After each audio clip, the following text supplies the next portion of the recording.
Vamos agora falar um bocadinho sobre síntese de proteínas, Gonçalo. Vamos agora pôr isto de código genético em ação. Portanto, já vimos a parte da cópia, não é? Já. Agora vamos ver a parte... Ou seja, para que é que serve copiares uma coisa se ela Certo. não fizer nada, não é? Claro, não. Ou seja, ela tem que fazer... Vamos agora dar uso a este genoma, não é? E vamos ter que introduzir aqui uma molécula prima do ADN, que é o ARN. Elas são muito semelhantes. Tem aqui uma diferença pequena, não é? Portanto, nós falámos nas 4 letras, não é? Do ADN. Portanto, uma delas no RNA está trocada. Portanto, o T, não é? Que é a timina, no RNA, ou ARN, estas siglas, pá. no ARN, a timina é substituída pelo uracil, que é representado por um U. Mas de resto é tudo igual. Portanto, este uracil só se liga com a adenina. Portanto, é o T, exato. O A liga-se com o T, portanto, o uracil só do ponto de vista do código, tu tens razão. Do ponto de vista do código, só é essa diferença. Sim, da base. do ponto de vista do código. Mas depois há mais duas diferenças importantes. O tipo de açúcar, nós tínhamos falado que havia uma estrutura de açúcar que ligava o exterior do fosfato ao interior, à base que tem o código. Neste caso, é isso que até muda o nome, não é? Portanto, o açúcar, no caso do ARN, é a ribose. O açúcar, no caso do ADN, é a desoxirribose. Essa é a diferença. Exato. E o ARN é aqui, no fundo, vai servir aqui para várias coisas. Uma delas é ser a molécula intermédia que vai ser depois utilizada para fazer a síntese das proteínas. Portanto, no fundo, nós podemos imaginar que temos o código certinho e bem protegido no ADN. Sim. E cria-se esta molécula de trabalho, não é? Este ficheiro temporário, mais ou menos, não é? É uma analogia com os seus limites. Cria-se este ficheiro temporário do ARN que vai ser depois utilizado para fazer as proteínas, no fundo. Deixa-me fazer uma metáfora, Gonçalo, ainda mais... E não só, mas... Deixa-me fazer aqui uma ainda metáfora mais informática. Não, mas não, eu vou fazer uma metáfora pré-informática, que eu acho que para mim, a mim ajuda-me também, se calhar, para como já vou a caminho dos 48 anos, ajuda-me a pensar às vezes em coisas ainda fora de brincadeiras. Vamos imaginar que o ADN é um arquivo morto, daqueles armários metálicos enormes, não é? O arquivo morto está lá, e a pessoa vai lá, abre uma gavetinha, tira lá uma pastinha, vai para a mesa, copia. O ARN é uma cópia de parte do arquivo e depois volta a meter lá no ADN, no arquivo morto, ou seja, o ARN tem como função copiar partes desse arquivo, não é? Como se fazia antigamente com os pesos e com as medidas, não é? Que havia aquele 1 kg, tanto 1 kg é isto, e está no Departamento Internacional das Medidas em Paris e está lá protegido com várias redomas à volta. Sim, seria o ADN. Sim. E depois, quando as pessoas querem saber quanto é que é 1 kg, têm que ir lá fazer cópias pôr esse quilo numa balança, fazer várias cópias e enviar essas cópias para todo o mundo para se ter uma medida padrão. Isso, penso que para a massa ainda é feito. Está-se a tentar passar para uma coisa mais standard e mais fixa, não é? Sem estarmos dependentes de um peso num museu em Paris. Mas é um bocadinho, é uma analogia, não é? Estes pesos intermédios que depois eram enviados para os vários sítios para se fazer as medidas, é um bocadinho... Podemos ver o RNA um bocadinho com esta ótica, não é? Sim, mas ele não serve só para isso. Ele não serve só para isso, porque ele, por um lado, ele tem o template com o código para fazer as proteínas, não é? Portanto, no fundo, as letrinhas que lá aparecem em grupos 3 vão dizer quais é que são os elementos que têm que aparecer na proteína, mas também com certas modificações, forma aqui uns objetos auxiliares que vão servir para ajudar a fazer isto. Por exemplo, há aqui uma coisa que é o RNA mensageiro, que foi uma descoberta importantíssima que nós penso que ainda falámos um pouco dela no último episódio. O RNA mensageiro que no fundo traz o código, não é? E depois há outras fitas de RNA às quais se agarram alguns químicos e que vão modificar a forma da fita de forma a fazer, por exemplo, umas chaves, assim um género de umas chaves, que se chama o RNA de transferência. Transferência, sim. É o tRNA. Que são umas chaves que vão agarrar os químicos que andam ali a boiar no citoplasma, né? Juntam-se esses químicos e depois encaixam-se ou não no RNA mensageiro conforme o código que lá está. E no fundo vai haver aqui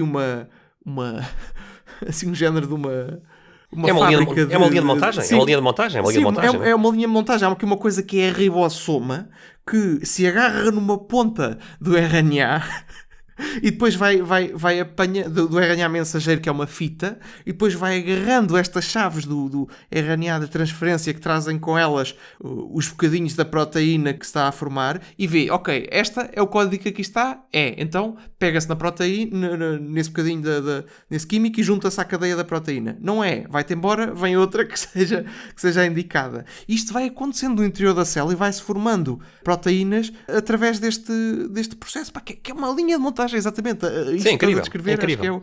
acho que é o ideal. Ele vê, ok, esta chave funciona ou não? Funciona, ok, pumba, vai o químico para ali, forma-se e vai-se formando uma cadeia, aquilo que se chama a corrente proteica. Penso que eles dizem aqui protein chain, acho que em português é corrente proteica. É uma corrente de polipéptidos, sim. São no fundo cadeias de aminoácidos, sim. Exato, e no fundo vai-se juntando, um depois outro, e forma estas proteínas que depois, conforme a proteína que formar, vai ter uma forma diferente e que vai servir para... Pronto, vai ter a sua função, não é? Mas é extraordinário como é que isto está tudo codificado aqui nesta fita que, por sua vez, veio copiada do ADN, não é? Mas há uma coisa que nos ajuda aqui a visualizar como é que a célula realmente se comporta como uma fábrica. Se nós partirmos o processo que tu acabaste de descrever, Gonçalo, em duas fases diferentes. Numa primeira fase, que se chama a transcrição, que é a fase da cópia, o que é que acontece? Isso é importantíssimo, exato. Isso é importante, é só partir aqui em duas fases importantes. Na fase da cópia, o ADN vai gerar o tal ARN, não só o mensageiro, que é o que vai transportar a mensagem para fora do núcleo, portanto as faixas de ARN mensageiro vão sair do núcleo, vão atravessar os nucleoporos para fora do núcleo e vão para o citoplasma e depois vão se dirigir, como tu dizias, às fábricas, aos ribossomas, que são fábricas de proteínas, não é? E depois, como também tu dizias, não é só este ARN mensageiro, depois também há outros tipos variedíssimos de ARNs, não é? Que têm esta função de ferramenta ou de peça de engrenagem, de montagem, não é? Mas tudo isto sai do núcleo, não é? Depois da transcrição sai tudo do núcleo e vai tudo dirigir-se para os ribossomas, onde acontece o que se chama a tradução, que é a síntese proteica, não é? Que é tal fábrica de proteínas. Já na parte do citoplasma. E é engraçado, para passar pelos poros, o RNA tem que ser esta fita do RNA mensageiro para conseguir atravessar os poros.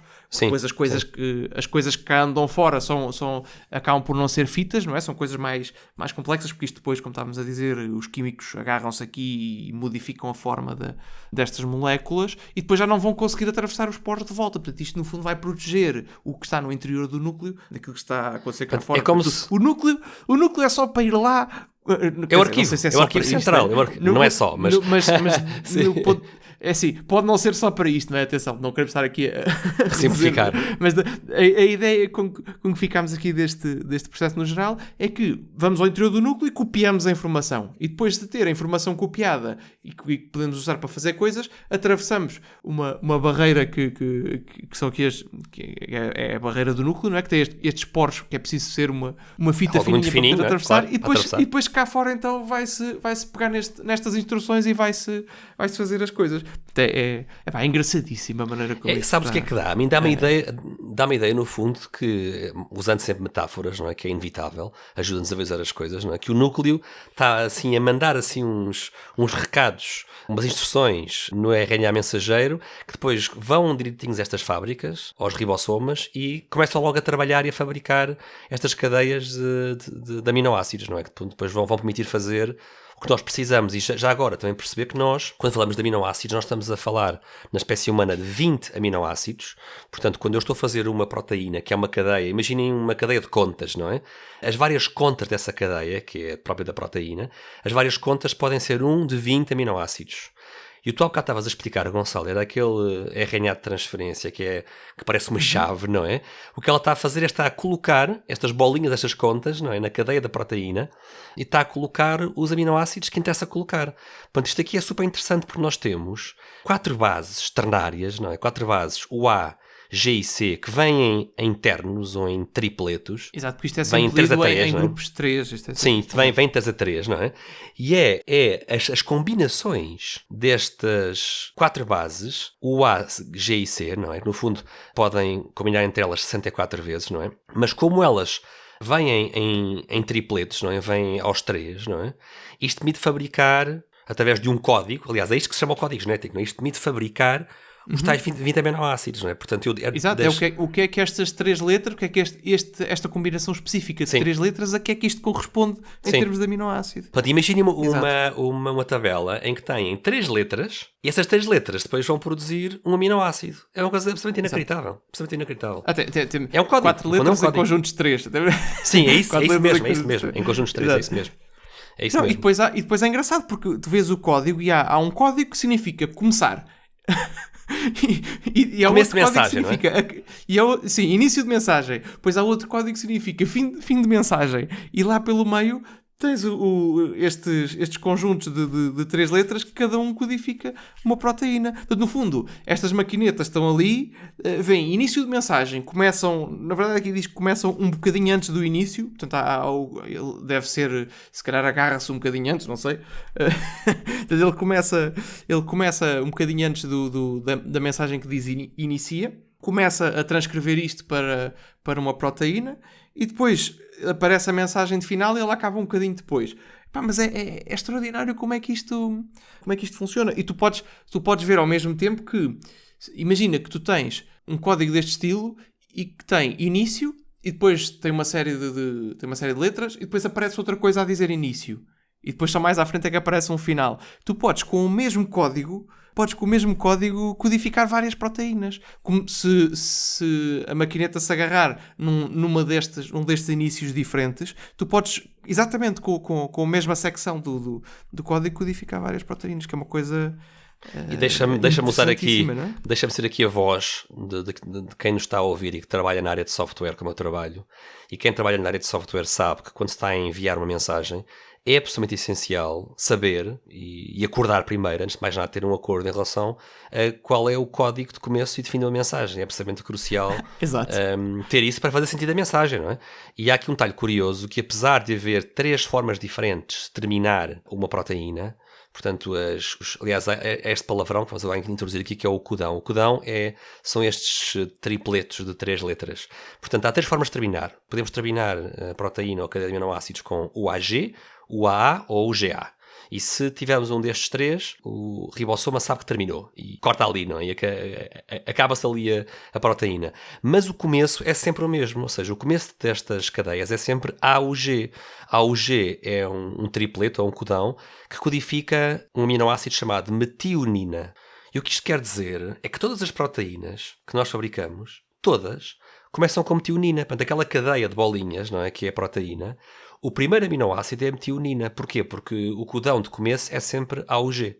Só que há alguns detalhes, no fundo, para quem vem de software, isto é super engraçado, porque isto parece mesmo... Isto é um código, é uma coisa inacreditável. Está-me a lembrar quando estou a tentar resolver um problema qualquer e aparece unexpected end of file. se calhar quando há erros, não é? Pode acontecer isto aqui no ribossoma, não é? Às vezes é quando estás a tentar ler um fecheiro e não estás a fazer bem as coisas, ou quando estás a fazer um código qualquer e metes lá um caractere esquisito e ele diz unexpected end of file.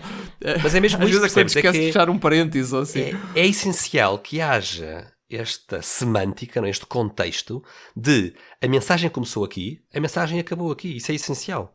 E é por isso que isto é um código, não é? E depois isto vai ter aspectos filosóficos que não vamos abordar hoje. Mas estamos a falar de bioquímica que contém um código. É algo absolutamente incrível. Para nós, seres humanos, que estamos habituados, e bem, não é? A imaginar os códigos como criação do intelecto humano, não é? E aqui temos, na biologia, claramente um código instanciado em biologia molecular, não é? É absolutamente incrível. Exato. E que é bastante conservador, tem vários mecanismos de proteção para corrigir eventuais erros que apareçam. É claro que não os corrige todos, mas muitos dos erros não passam porque são apanhados pelos mecanismos de proteção e de redundância, não é? E como estavas a falar, uma das ideias aqui para o ADN junk DNA, que hoje em dia se começa hoje em dia se vai questionando, não é mesmo será que aquilo não serve mesmo para nada? Há várias funções que aquilo pode ter e que nós ainda não conhecemos, não é? Mas uma das ideias que se dizia inicialmente é que ele está lá porque vai sendo copiado e vai-se mantendo, não é? E o sistema copia a fita toda. Portanto, é um bocadinho como quando tu trocas de computador e fazes uma cópia de segurança do teu o teu disco e não vais limpar aquilo para ver o que é que já não usas, não é? Copias só tudo. É um bocadinho...